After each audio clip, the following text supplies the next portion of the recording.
kids, it's good to see you today. Today I have a pitcher of water and a bowl, and I wonder if you can think of any stories in the Bible where we've talked about water, and maybe we've played with water too in our stations time. Can you think of any stories? I thought of a couple. Do you remember the story of baby Moses? And his mother and his sister put him in a basket and put him in the river, and he floated down the river until Pharaoh's daughter found him, and she took him and raised him as her own son. And then when he grew up, he heard God speak to him through the burning bush. And in the burning bush, God's voice said, "Go back to Egypt and help my people escape. Help free my people." And so Moses did. He went back to Egypt and he helped to lead God's people out of Egypt into freedom. And one of the things they had to do was they had to cross the sea. And so God helped Moses part the Red Seas, and then the people could walk across on dry land. Do you remember that story with the water? And one we've done recently, you remember this picture. When Jesus is baptized in the river by his cousin John, there's water there. And we often will play with water when we talk about that story.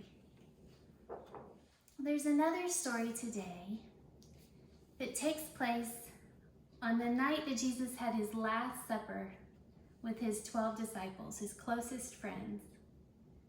Before they ate, he did something really special with water. But before we tell our story, let's set our sacred circle.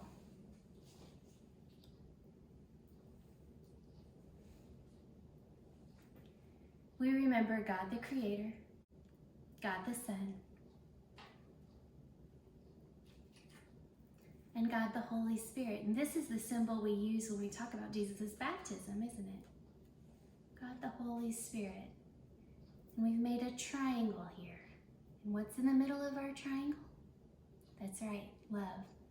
Love holds the Trinity together, and love holds our circle together, even when we're not right beside each other. You ready for the story?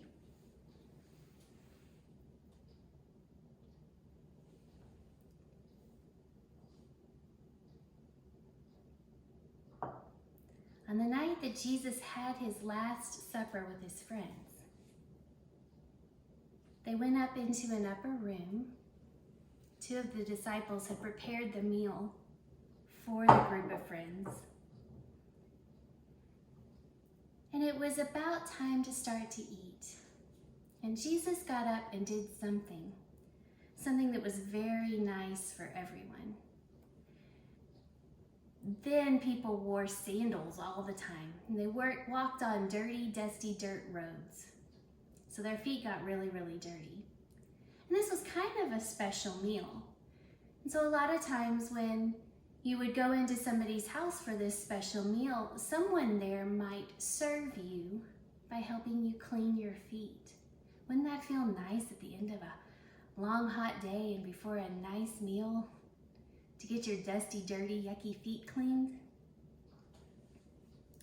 Well, in the room, Jesus felt like he was the one who should do the foot washing.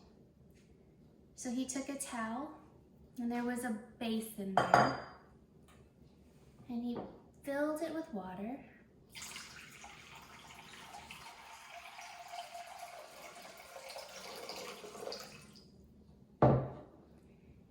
And he began to wash their dirty, dusty, yucky feet.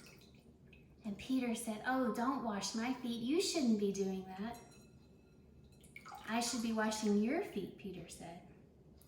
And Jesus said, "No." He reminded them that he had come into the world to serve. He said, "Just as I have served you, go and serve one another."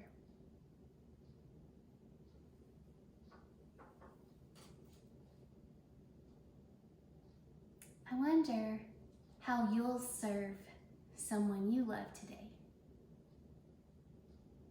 I wonder how you'll say, I love you, by something that you do for them.